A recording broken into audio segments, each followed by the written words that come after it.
Hello, and welcome back to the Design Plus podcast, where we get vulnerable, dig deep, spill the beans or the tea about all things work, career, designing your ideal lifestyle, and living an unboxed life as a creative, individualist, free spirit type person. I'm your host, career guide, and fellow rebel, Miriam Raquel Sands, Raquel for short.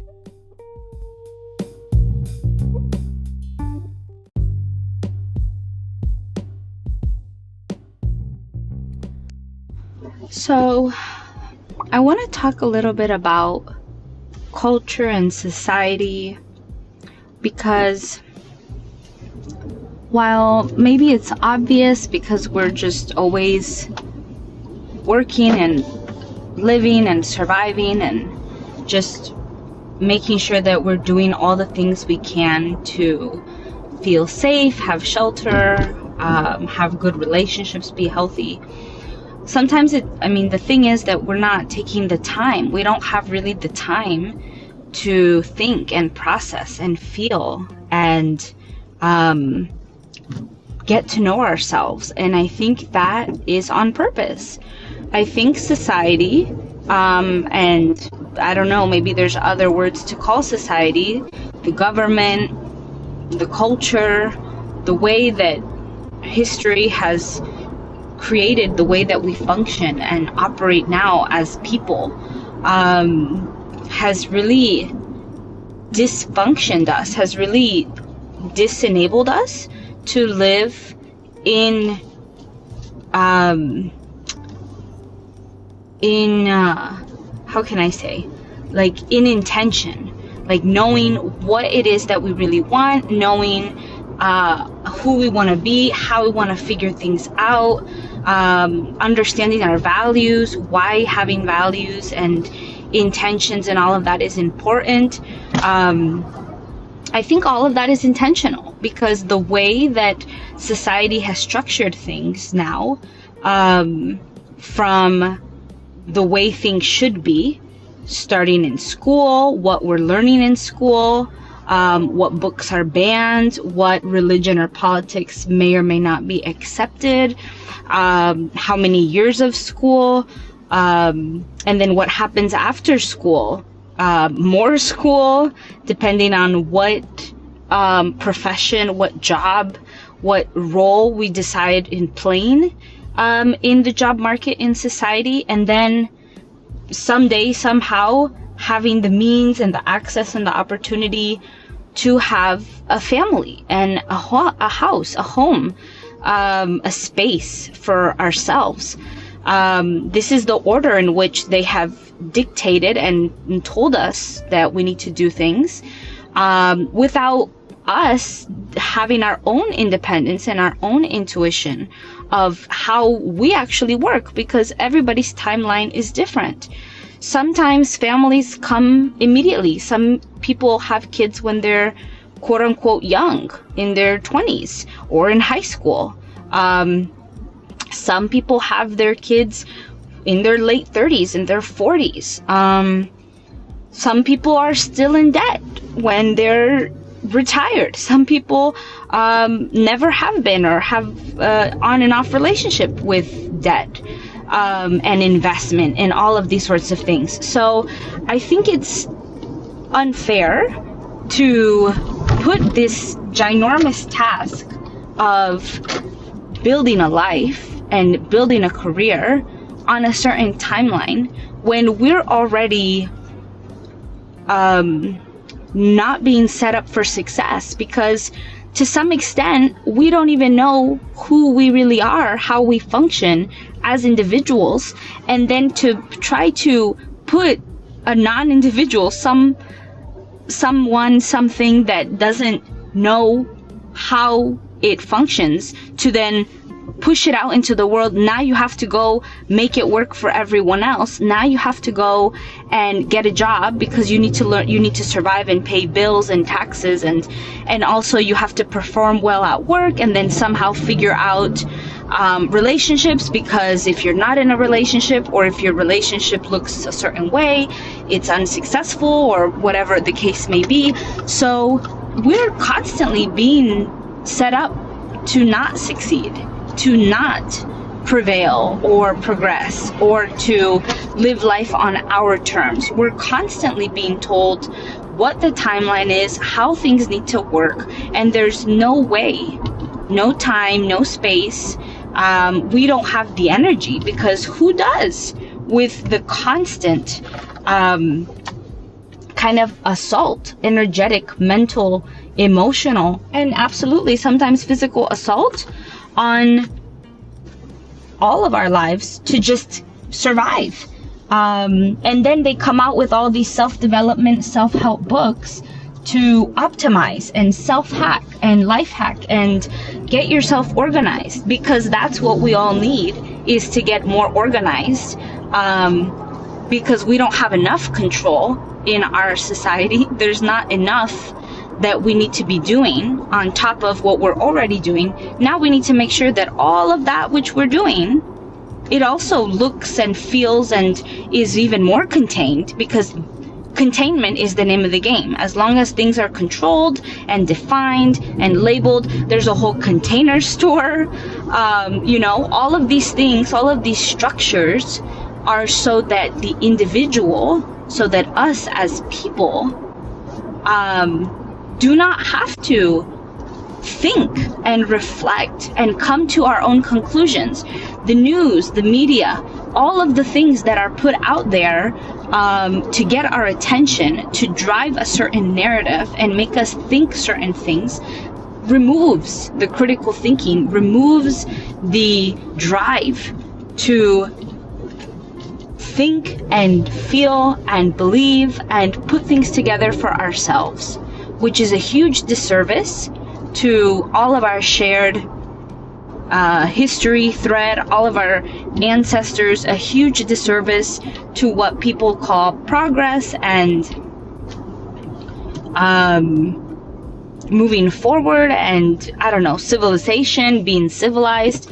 Like, it's a huge disservice, because it used to be the case that these explorers, so-called, these conquerors and historians and linguists, scientists, were very curious people, because they did not know how the world worked and how people functioned, and they would dissect and discover and decimate, kill people and cultures because they were different, on the count of progress, in the name of success and longevity and who knows what else. But they were pursuing something, is what I'm getting at. And now, my question most days is, what are we pursuing? Because we have now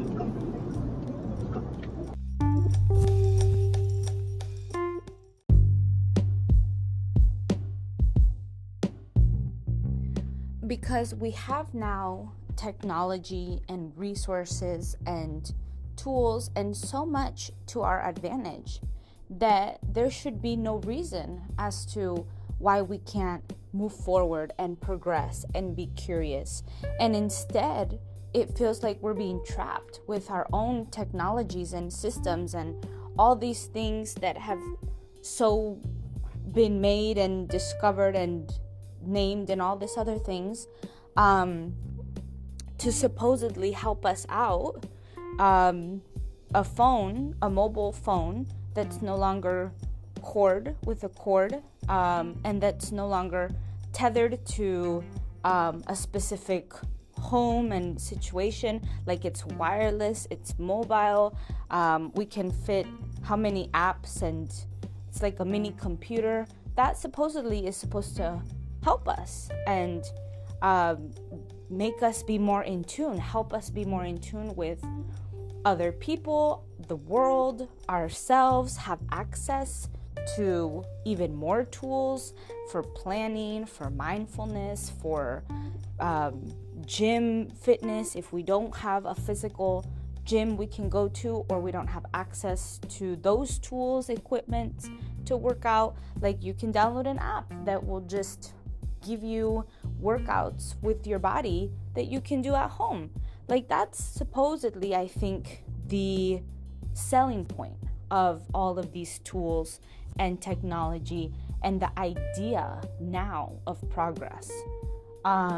Because if we don't define, if this idea of progress to ourselves, right, how are we gonna, as a society, come together? Because as individuals, we don't even know ourselves. So if the individual doesn't know itself, how is it gonna be able to really come together as a whole, as a people, a nation, a country, or whatever, for the betterment of themselves? And then even more so than the environment. How are we going to care about the environment and animals and the literal planet that we all need to function and breathe? How will we care for that if we don't care for each other and if we don't care for ourselves? So all of this starts with this definition of progress and the why behind not having the time, the energy, the access to developing our intentions, to developing the why behind what career, what steps do we want to live our life, what feels right for us. Like, a lot of the things that happen nowadays in terms of work and health, and I don't know, I'm sure relationships, like a whole numerous things, areas of our lives are impacted because of the fact that we're not given the time. We can always make more money, we can always have a bigger house. I mean, if possibilities are endless and access were, more appropriately given, these things in theory can happen. Totally, we can have a mansion or, or whatever type of car. Like, the possibility is there. The opportunity, maybe, in some cases, I don't know. But time is so limited and so constricted that when our time is consumed with work and the type of work that maybe we were just sold into, go get this job because this job is going to give you this amount of money, do it in this order, make sure that you have this piece of paper, maybe it's digital now, I don't know, that proves that you actually have studied and you have some sort of substantial credibility out in the world. In order to get that job, make sure you go to this school to get that piece of paper. Like, all of these things that have been set in place, pretty good marketing, to sell us on how we need to be living our lives. Why? The why is almost always excluded.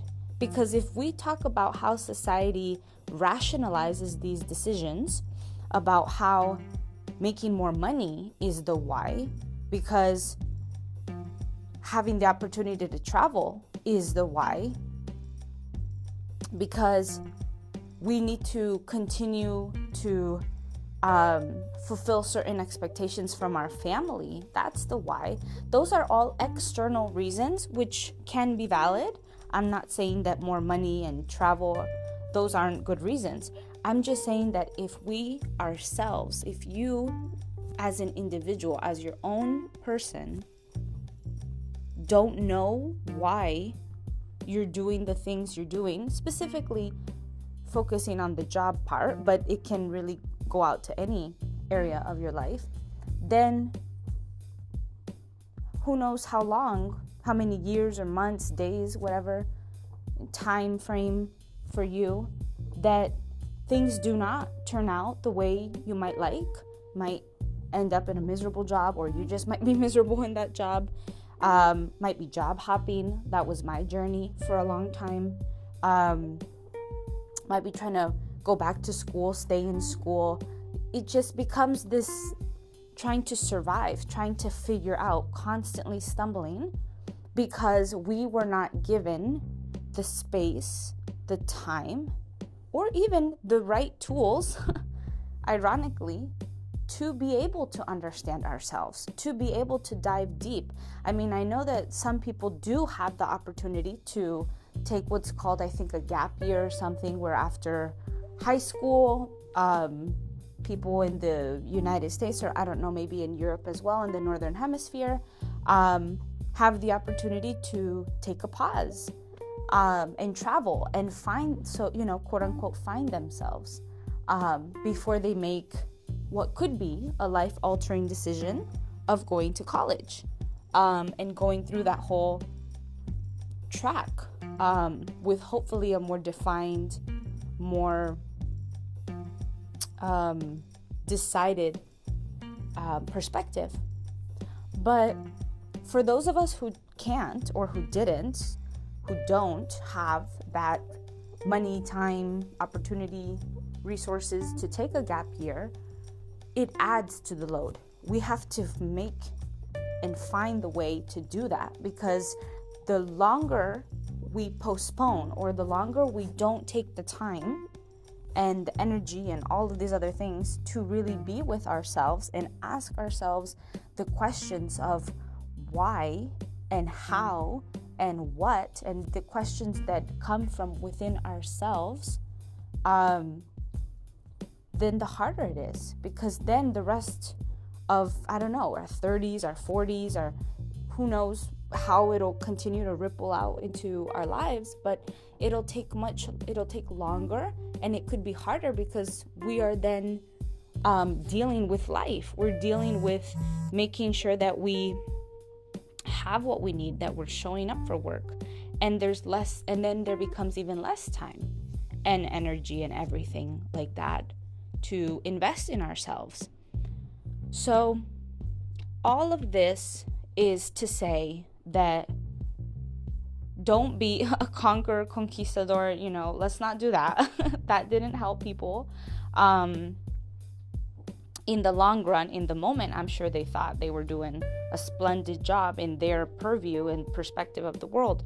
But the key, and I'll just say this, the key to this, or the other side of this perspective that I'm putting out there, is that the more that you know yourself, and yeah, it is a bit selfish and a bit self-centered, because you have to invest and prioritize your needs first, figure out yourself first. But as you do that, then the flip side is that it's a benefit to everyone else, which is what the conquistadors and conquerors did not think about. They were so focused on their religion, their money, their success, their legacy, that they didn't care. They gave two fucks about others, and the injustices and the monetization of people, is that the word, commodification of people, which means what in their religion and value system, which is a whole other conversation. But my point is that as we do the work for ourselves, we're also positively, productively affecting other people, because we are then able to show up strong, true, committed, disciplined, direct, whatever it is. And as things show up in the world, let's say in the job, and they're not aligned with whatever your lifestyle values, whatever you're pushing for yourself, it's easier for you to say no, to prepare yourself, have a plan B, to get out of that situation, to take the steps to do what's right for you, and that will inevitably be helpful for other people, because that might open up a door for someone else who really wants to be in that role, or it will really help the people in your immediate environment to see you, to see that you are doing that. They are inspired. So take this as, if you can't do it for yourself now, imagine, your family members, your loved ones, the people that this will, by effect, help and support. And that, of course, the goal is for you to feel the benefit, and for you to love and support and honor yourself through this. But if that feels a little awkward, uncomfortable because you're not used to, or your culture or whatever family has instilled in you to think more about others before yourself, think the reverse. Think about how this will positively affect others, and then in turn will also positively affect you in this perspective, in this kind of thought experiment of asking the why, asking the reason to yourself, not others. Do not go and, ask your mom, your parents, your whoever, your partner, what they think you should do. Really ask yourself, okay, how am I feeling with life right now? What is it that really makes me happy, or I would want to see in my life, whether it is a financial or a lifestyle change, or going back to the job example, I don't like going into the office, or I want to do XYZ. And if it happens that you don't know what you want or why, then start there. Why don't I know? Like, am I not tuned in to my feelings? Am I not comfortable speaking my feelings?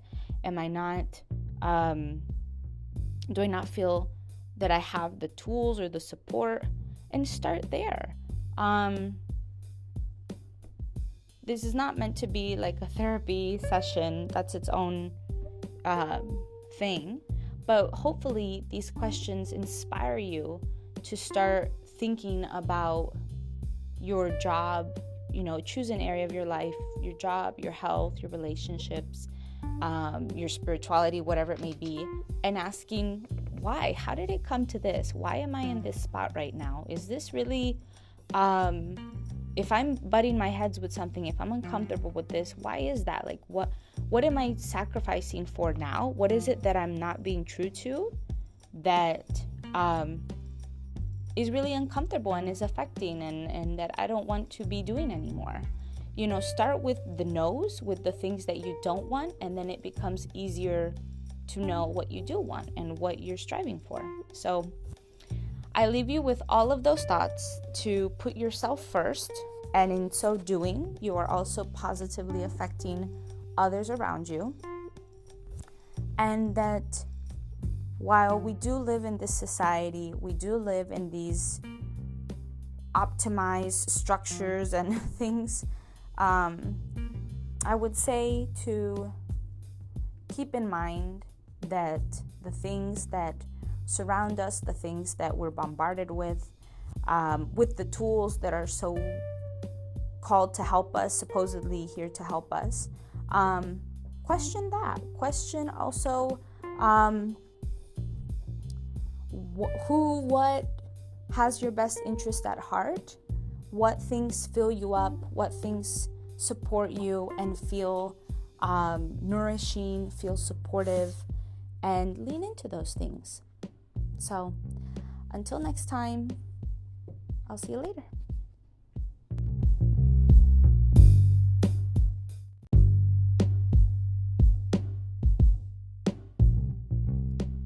And that's a wrap for this episode. Thank you all so much for tuning in and listening. If you liked what you heard and would like to get more insight or support from me, check out my website at MiriamRaquelSands.com. You can also find me in all of the social places at my handle at MiriamRaquelSands, or leave a comment down below. Until next time, take a breath, take it easy, love yourself, hug yourself, and be well. Bye.